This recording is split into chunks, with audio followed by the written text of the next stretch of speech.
What's up, YouTube? TheJohnVandivier here. I had a user ask me what happened to my economic videos. So here's an economic video. I'm going to tell you, we're going to do an introduction to investment. We're going to talk about financial investment, not economic investment. We're going to talk about stocks, bonds, mutual funds, ETFs, foreign exchange market, micro lending, and other non-financial, non-securable investment opportunities such as real estate. Okay. Now, to give you all my perspective, I'm a day trader. I don't do long-term investing. I want my money now. And also, I go against the grain because I do not believe in the principle of diversification. And I'll go ahead and tell you all what diversification says right now. It says if you have two risky stocks and you invest in both of them, you have a certain level of risk.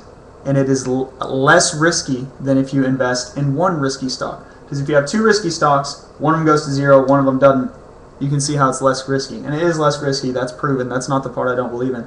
The part I don't believe in is that you should do it. People talk about diversification like it's common sense, but here's the problem. Just as you reduce your risk, you correlatingly, if that's a word, you correlatingly reduce your potential profit. And I seek to maximize potential profit. So I say put all your eggs in one basket, just don't get the wrong basket. Do your due diligence and make sure you're not making a bad bet, and your expected return will be maximized if you do not diversify. Okay, so stocks are the claim to the earnings of a corporation. It really doesn't matter what you're buying, y'all. I'm going to talk like a trader would talk to you. It doesn't matter what the formal definition of what you're buying is. What matters is, can it make money? All these are securities. They're all negotiable financial instruments which represent financial value. So I'm not going to give you a definition on all of them. You can go Google them or whatever. Go Wikipedia them if you want a formal definition. So stocks, high risk, high reward. That's what you're looking at. And you're dealing with corporations. There's no tax benefit. And there is limited trading time. In other words, certain days, certain time of the day. That's not good. That's a strike against it. And there is reduced volume. Although if you go to major corporations like State Farm, they're going to have huge volume on their stocks.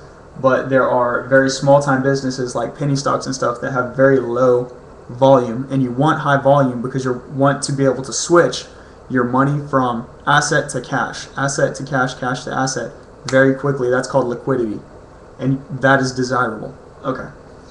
Now we're going to talk about bonds. Bonds are the low risk, low return instrument. They're traditionally held by long-term investors, although that's changing.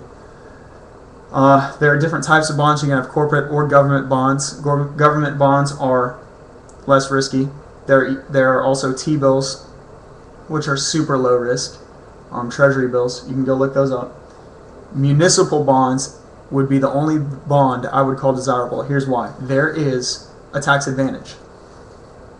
Municipal bonds have a very low rate of return. It's usually about equal to the rate of inflation plus maybe 2%. But they have a tax advantage on them, and it varies from municipality to municipality. So, for example, Orange County might have a certain tax benefit, and Travis County, which is where Austin is, might have a different tax benefit. You just need to be sure about you just need to do a little bit of research there. Now, mutual funds. Mutual funds are when a corporation or some such advising agency or some such will create a pre-diversified portfolio for you of stocks and bonds and whatever else they want, and they will sell that to you. So these are generally liked by people who are super risk averse, and because they have very low risk usually.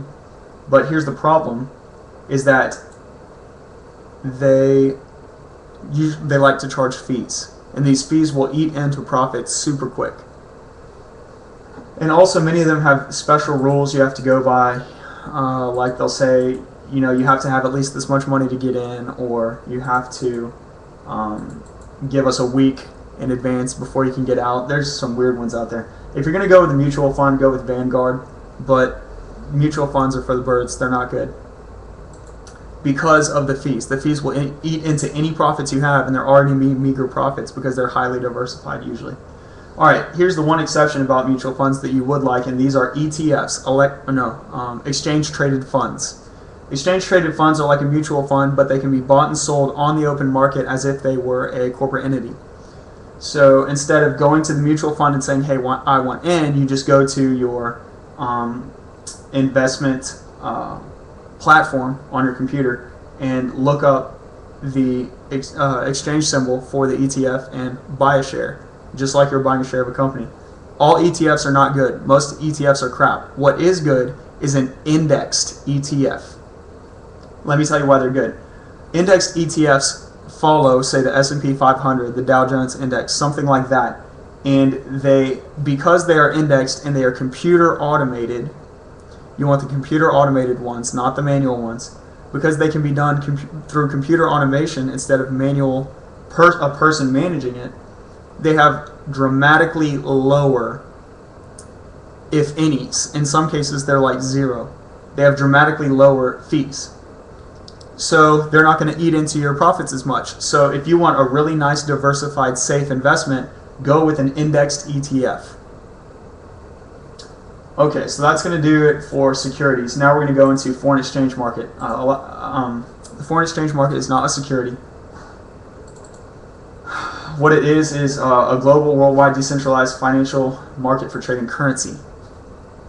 So you got some dollars, you switch them to euros, switch them back and forth, and eventually you can make a profit doing this.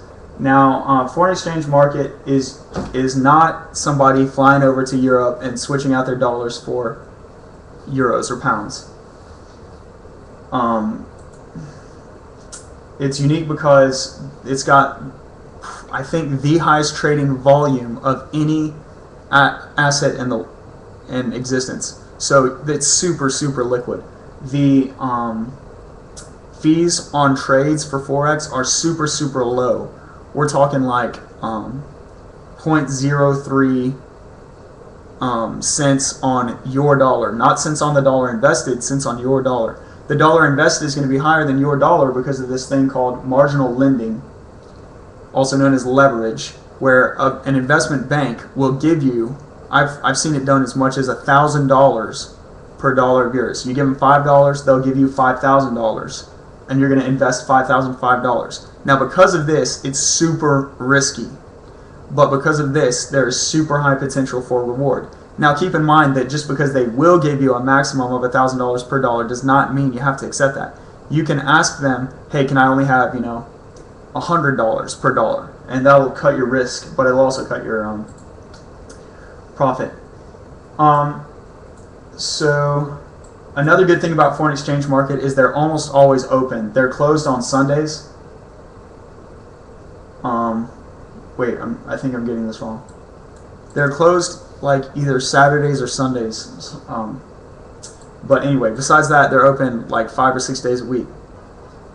Now, another cool thing about foreign exchange markets are, instead of analyzing corporations and having to do research on individual corporations or government municipalities, things like this to get your information, you're trading currency from countries. So you just need general information about the country, and you can make an informed decision. Like, let's say I'm a dude in France. I don't need to know everything about America to know if the American dollar is going to go up or down. If I hear Bernanke talk about quantitative easing, and I know what that is, where they inject money into the system to deflate the currency, I know the currency is going to go down. So what I'm doing right there, if I know the United States currency is going to go down, I'm going to do a technique called short selling. Now, if you get with certain brokers, they'll automate the technique for you. But if you don't get with certain brokers, just go research how to short sell. And the way it works, it's basically a bet that the country's currency is going to go down, and you can make a profit even if their currency goes down if you do short selling. So go look that up. And if I think the currency is going to go up, what am I going to do? I'm going to buy it now before it goes up. And when it goes up, then I'll sell it. Buy low, sell high. Y'all know that. Okay, so there's your basic investments. Here's a new one, micro lending. It's a non-traditional investment tool. But anybody who knows anything about traditional lending through banks knows that banks make a shit ton of money doing absolutely nothing. And that's an exaggeration, I know, but basically it's true. And now there are things like lendingclub.com where they're allowing the individual person to do loans. So check that out. Their rates of return are generally, I think, about 8%, which is awesome. Other non-financial, non-securable investments are still viable. An example would be real estate. Right now, you can get a house for a super low loan rate, super low interest rate. And so if you buy that house, you're making it, say it's a $100,000 house, and you're making a payment on it of, $1,000 a month or even less. I mean, you could be looking for a $100,000 house. You could be looking as low as, I think, $800 a month. That's how low the interest rate is right now. But you could buy a crummy house and rent it out. And if the rent is higher than the interest payment, then you've essentially got yourself a free cash flow. And so real estate is not easy. Don't get me wrong. You need to do a lot of research. You need to know where the house is located. Is it a populous area? Other factors. Is shit all broke in the house and you're going to have to put a lot of money fixing it? You need to know stuff like this. But it can be a very viable investment opportunity. So check all those out and have a good day.